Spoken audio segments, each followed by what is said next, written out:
1971. We woke up in a different world, where the Cold War ended along with the Vietnam carnage. All because of the Dome. The Dome. A territory full of anomalous artifacts, phenomena, and organisms. We still don't know what it is. An alien city? Some kind of a testing ground or storage? Whatever it is, no living thing trapped under the Dome can escape it. Yet even this did not stop the research. The major powers created the CRONUS megacorporation to develop and explore the Dome. Its secrets became a lucrative business. The Spires station was built on top of the Dome to export the artifacts and import supplies and personnel. The city of Crystal Sands grew at the foot of the Dome, eventually becoming a major transportation hub. All this required thousands of employees, and there was no shortage of candidates. Romantics, pragmatists, and adventurers of all trades swarmed recruiting centers around the globe, seeking jobs at CRONUS. You were one of those people. In 1976, your application was approved, and you went under the Dome towards the future. Whether a good one or a bad one, only time will tell.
The orange is dressed in a new jumpsuit. He's side-eyeing the screen skeptically. Despite his tired, grim expression, his gaze is open and friendly. Quentin raises his hands to examine. They call them humane handcuffs. How about that? Truth is, there ain't nothing humane about them. They zap you real hard the moment you get your hands on a gun. But they sure look nice. Bisley lowers his hands again and smirks. The orange's face stretches into a broad. A tall woman is watching an ad playing on the monitor, arms crossed. The polished to a shine badge on her black overalls reads, Elsa Olafson. She glances at you and offers her hand in a businesslike manner. Greetings. Please take all necessary precautions. By that I mean, don't turn your back on him. I just follow orders. Even if his crime was embezzlement, I have to keep him cuffed. Those are friends from the administration. A man with a mustache and a blue jumpsuit is... The blue taps on the glass with... A guy wearing thick spectacles thrusts out a sweaty hand. He glances down at your badge. Ah, it's you. I found... When I had the opportunity to look over the files of my future colleagues, Monty makes a ring with his thumb and forefinger. You were number 63,784 on the waiting list, but you were lucky enough to get into the Dome after only 16 months. Besides that, zero, nada, absolutely nothing. You're a dark horse for both the Foundation and myself. How exactly did you end up in this? James purses his lips thoughtfully. He's impressed with your answer. Excellent. Pity that wasn't in your files. You could have had your pick off the most promising bases, like the White Swan, or maybe even collided. An uncomfortable silence rises between you, and Monty abruptly changes. He taps the narrow illuminator panel with one finger. Look, there's a storm rising. The lightning is strange. Green. Should lightning be green? The thin, pale young woman is sitting at the window, leaning against the... We've crossed the border. No way back now. Even traveling by the funicular wasn't so. You were thinking, why have no children been born under the dome? I've got a working hypothesis, but I'm not ready to share it yet.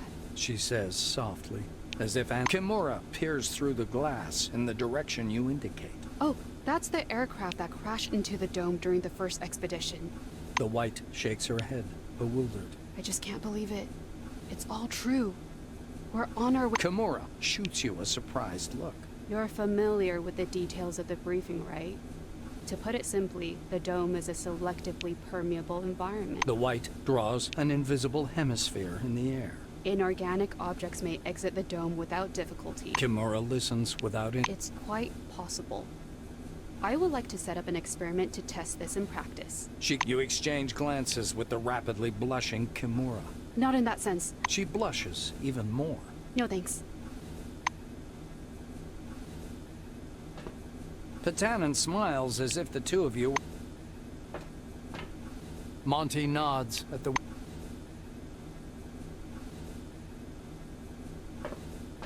CRONUS Foundation presents gleaming, futuristic, state-of-the-art cities straight from the pages of science fiction. Stopping by the door's porthole, you watch as the ground slowly approaches. It looks brown-black through the tinted glass. You scan the desert for any sign of the anomalies you've heard so much about. A flat, dark form hangs in the air. Just as you're about to move away from the window, you notice a whirlwind beginning to form above the ochre plain. The gathering storm drifts unhurriedly above the desert, a crown of green lightning flashing at its core.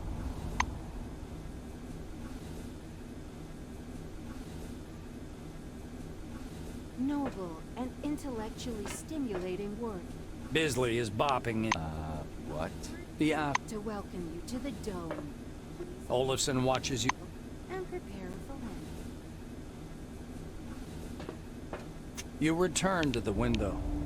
A whirlwind is spinning slowly in the distance. The outlines of the landing site, blurred by clouds of dust, appear behind the green.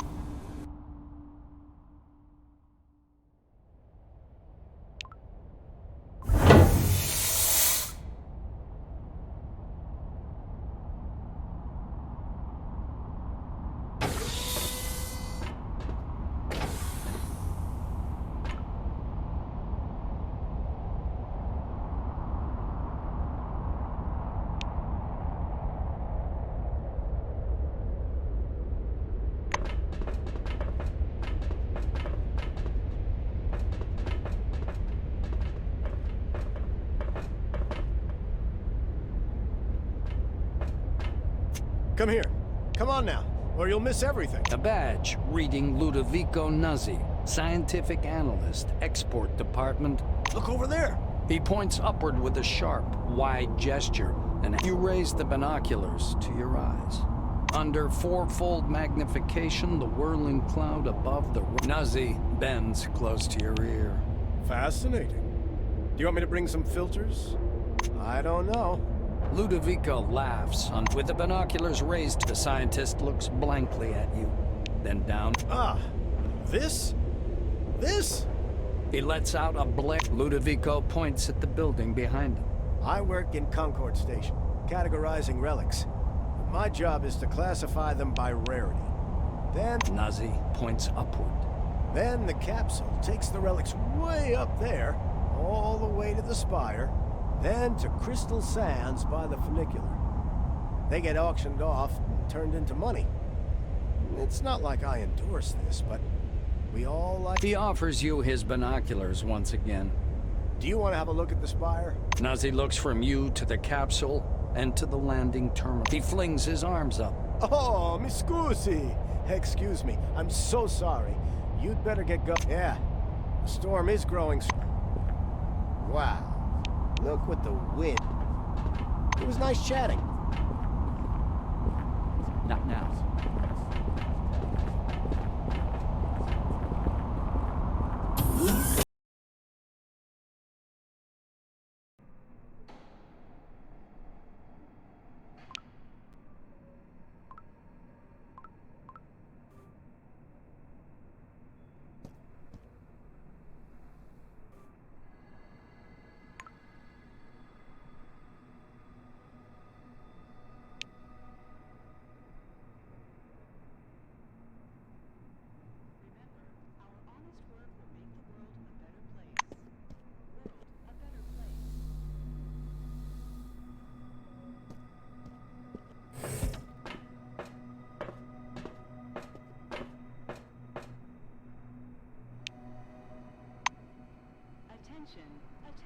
I'm all ears. Relics carefully. In case of damage, your life will be forfeit.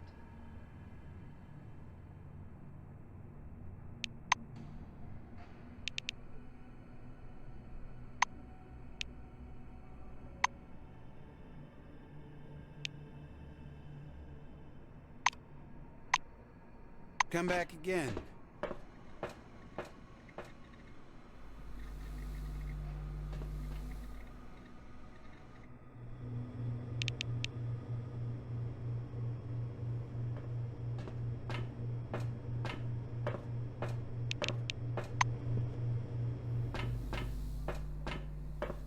Mr. Rayhead, would you bring me a cup of coffee, please? Colleague? Well, never mind.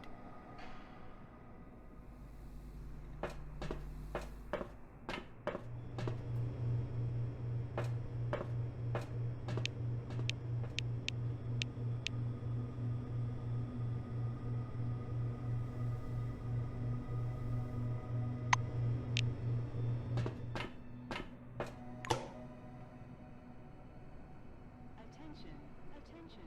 Please handle relics carefully. In case of damage, your life will be forfeit. Remember, our honest work will make the world a better place.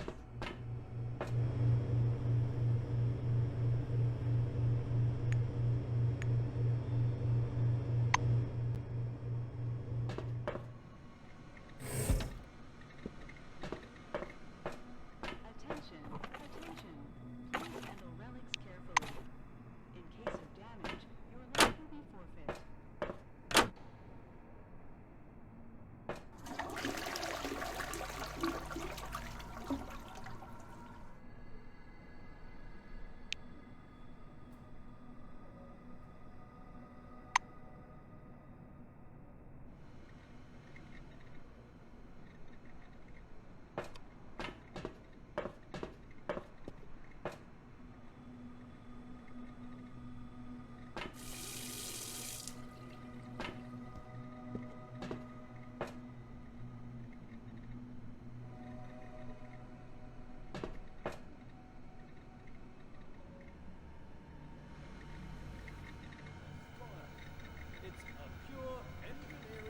CRONUS Corporation reminds you. A tall receptionist watches you from behind. The employee glances at you indifferently. All new employees must register first thing. The administrator slaps himself on the forehead. I almost forgot the regulation pre-registration greeting. Rayhead produces a reel-to-reel tape recorder from beneath the desk, rewinds the tape to the beginning, and presses play. Solemn music begins to play, and the administrator's face takes on the administrator clears his throat and continues. By joining our company, you Dean squints down at the monitor. deserve this title. Do your job. The music fades, and the administrator finishes his. Dean puts the tape recorder away. Now that we're Dean's hands hover over the keyboard. He gives you a nod.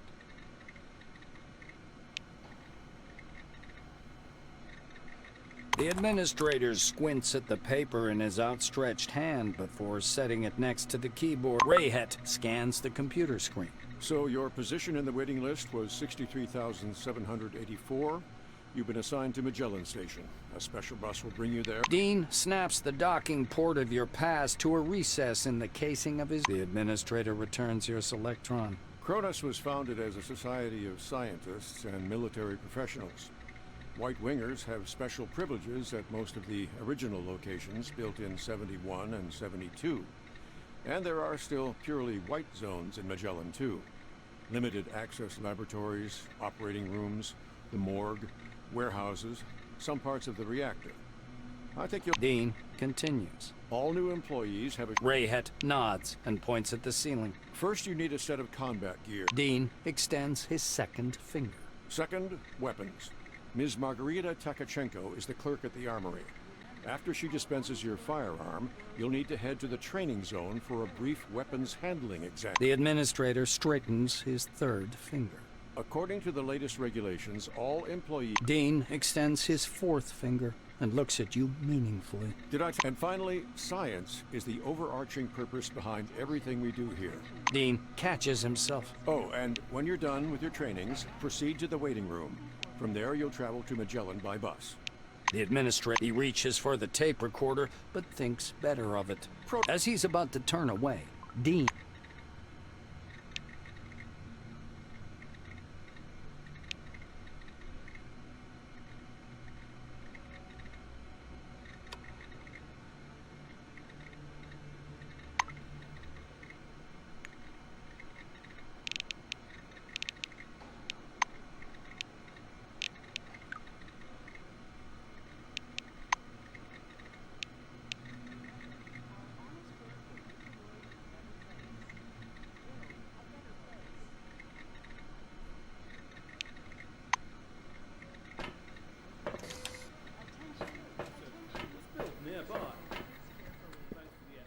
Good day.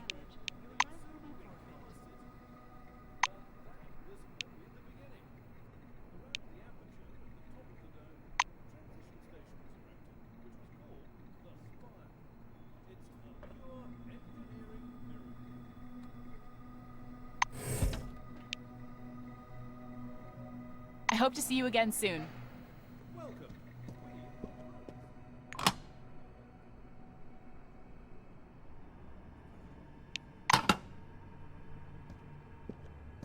Behind the storage counter, you see the silver perks up. The silver finally stops and pins down. Maynard adjusts his glasses in a businesslike manner.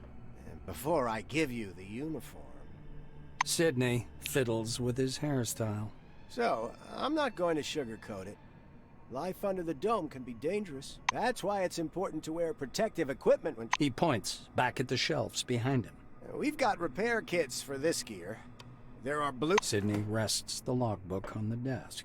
The silver disappears into the back for a while. Unfolding the package, he raises a finger. Sidney hands you the package. Here's your uniform. Sidney adjusts his glasses. Sure, I'll show you what we've got. You know, we're pretty well stocked here in Concord. Take a look.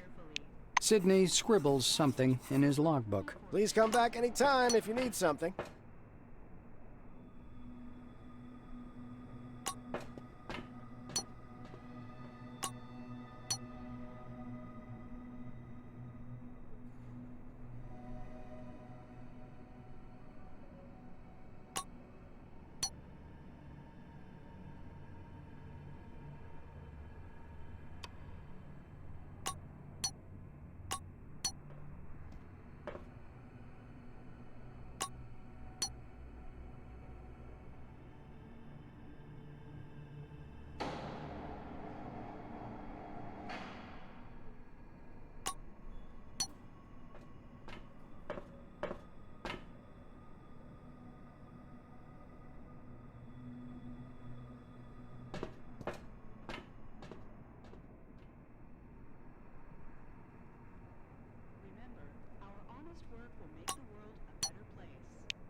Anything urgent, Mr. Krachkov?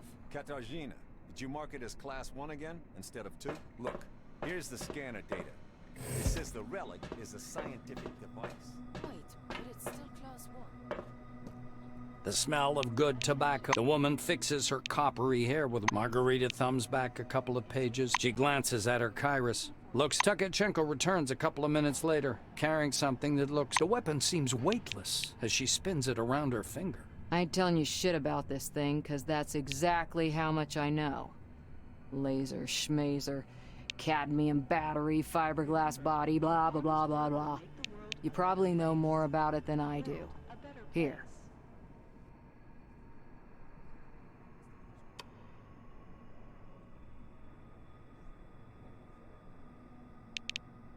Unperturbed, the black covers the weapon she's just put on the counter with her large, soft hand. No, it is then.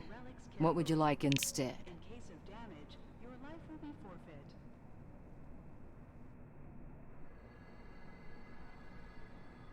The woman pauses. Yes? Margarita disappears. Tukachenko returns in a few minutes. She presents the weapon in her outstretched hands. Take this and sign here. There are more fun things in store, but they're not for everyone. You see? After racking the slide, Tukachenko points the gun at the ceiling. High fire. Margarita drags on her pipe and releases a puff of thick, yellow smoke. Tukachenko pushes a plug of tobacco around the bowl of her pipe. The safety's on the other side of the world. The black points at a poster on the wall behind her. Can you see what's written there? Clean. The armorer shrugged. Wait a minute. Sign your name here in the meantime. Margarita reaches under her counter. Leaning over the counter, the black points somewhere off to one side. Now it's time for your training. But before the training zone, go see that wizard guy with his toothpicks. Be careful, or...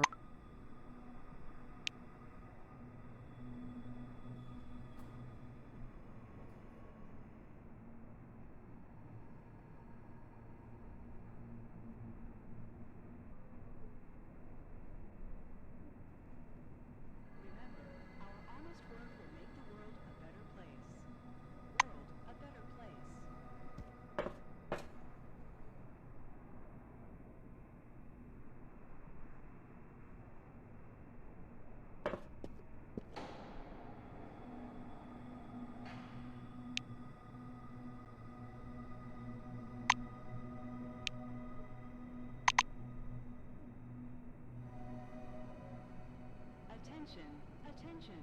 Please handle relics carefully. In case of damage, your life will be forfeit.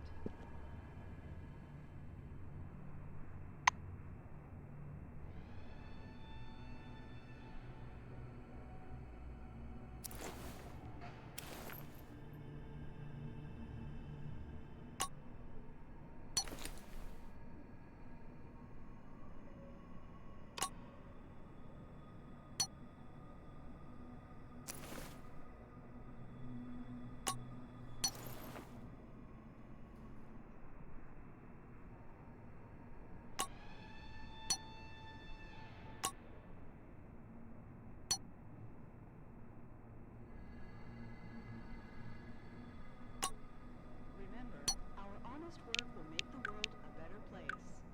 World a better place.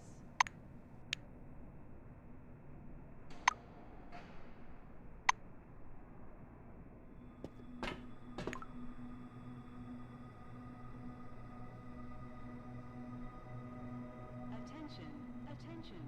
Please handle relics carefully. In case of damage, your life will be forfeit.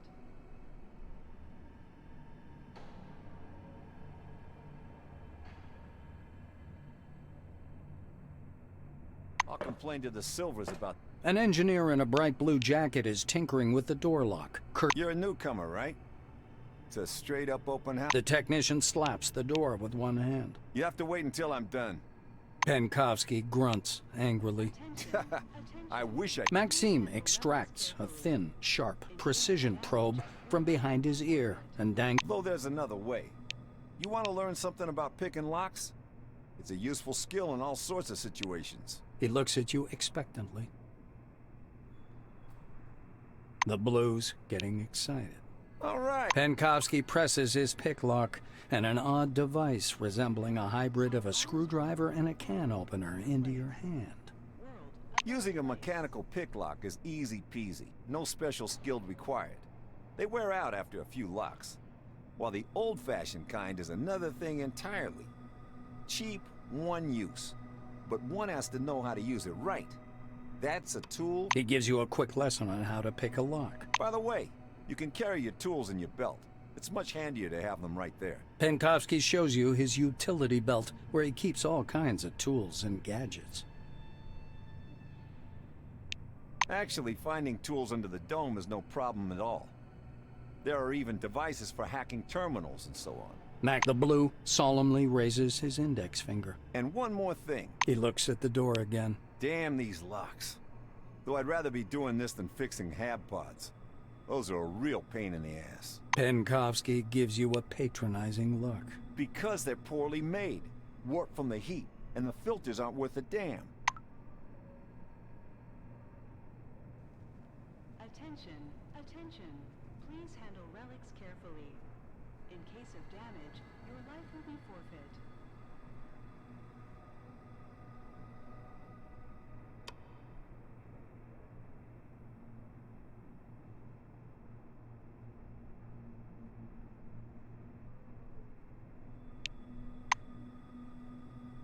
Remember, our honest work will make the world a better place. I repeat, get a lockpick and attach it to your utility belt. And then, apply it to the door. Yes, apply is the proper word.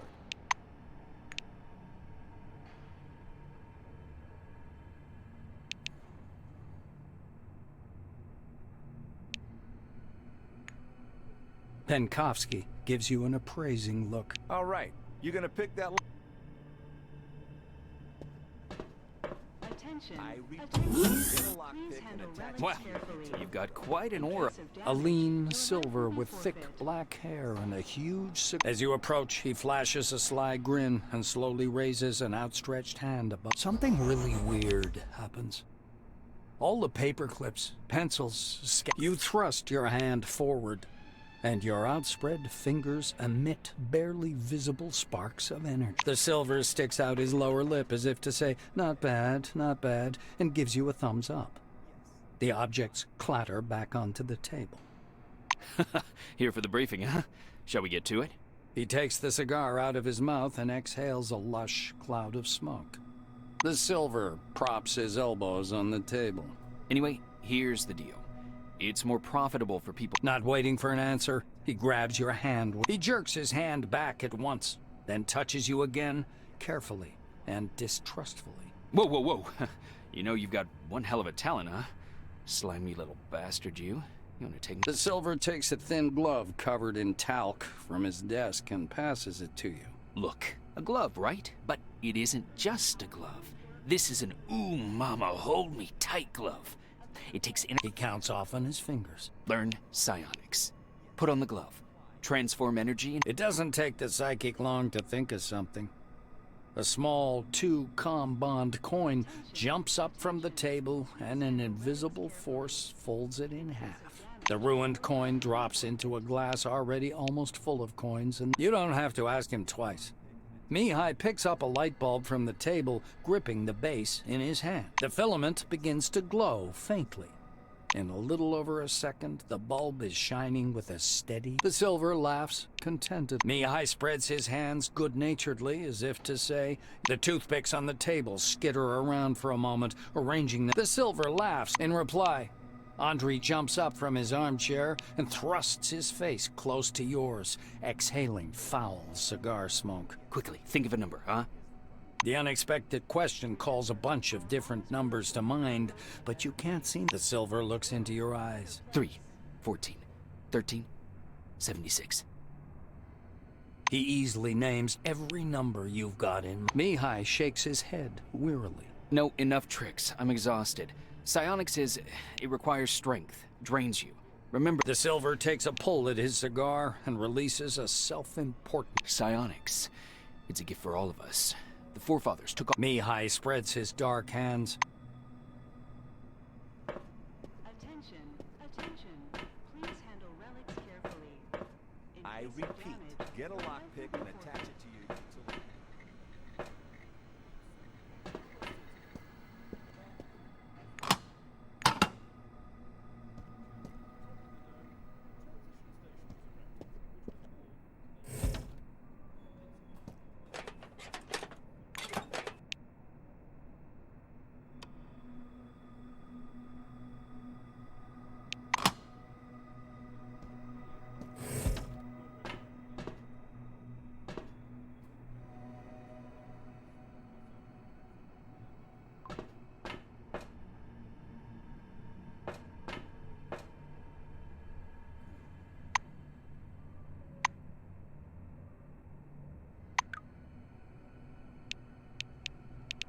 Remember, our honest work will make the world a better place. World a better place.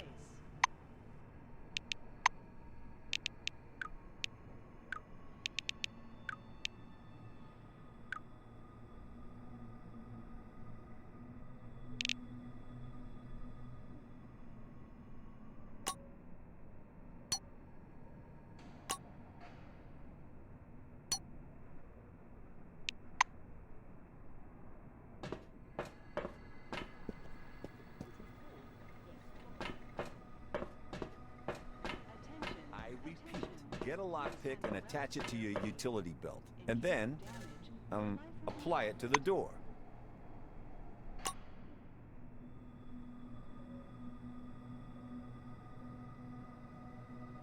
Remember, our honest work will make the world a better place.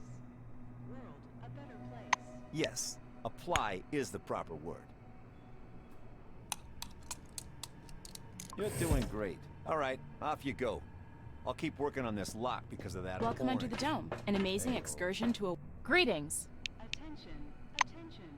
Please handle relics carefully. In case of damage, your life will be forfeit.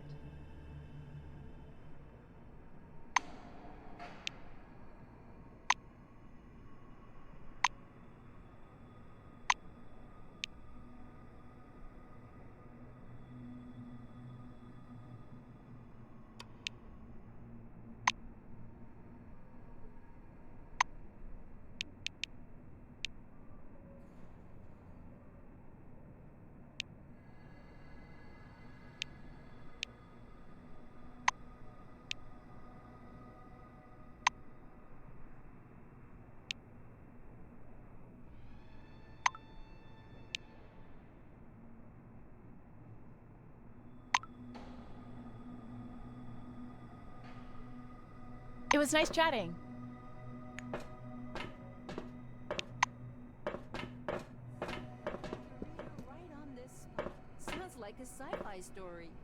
Remember, our honest work will make the world a better place. World a better place.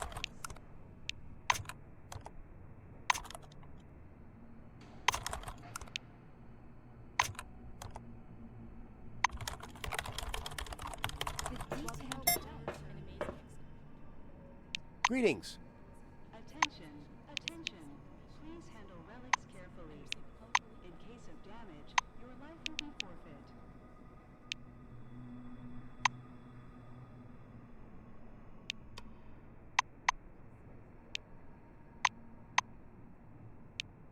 Have a good one.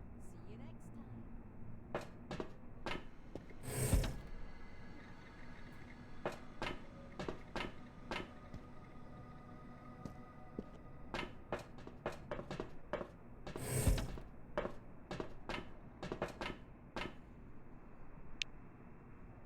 What? Again? I'm listening.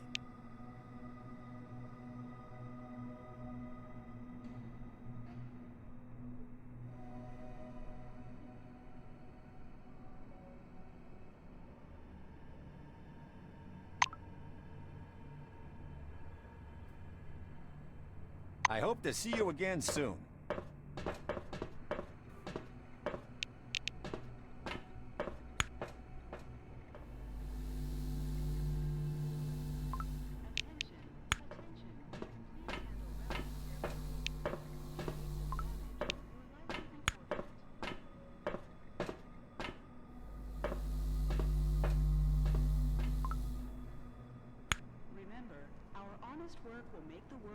better place.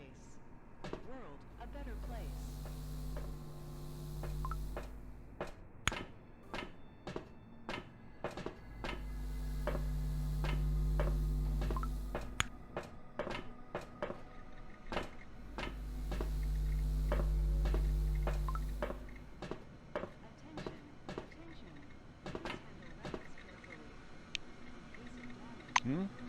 Yes?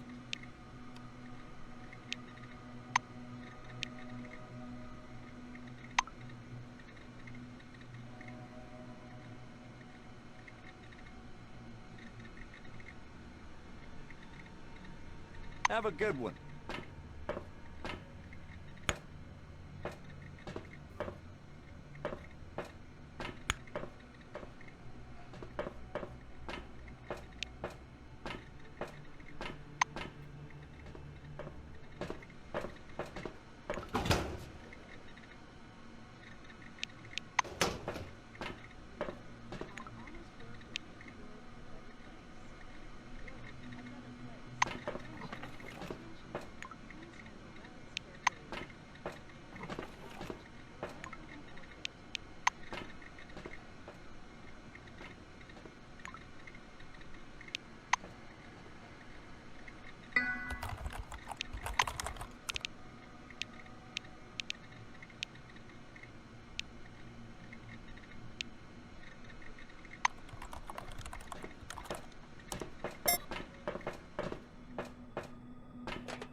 You're at it again, asshole. Okay, you got me, Butch.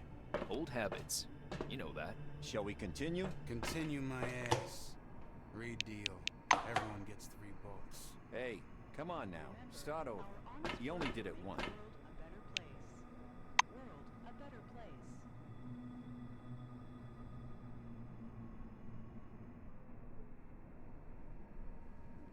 Attention, attention. Please handle relics carefully. In case of damage, your life will be forfeit.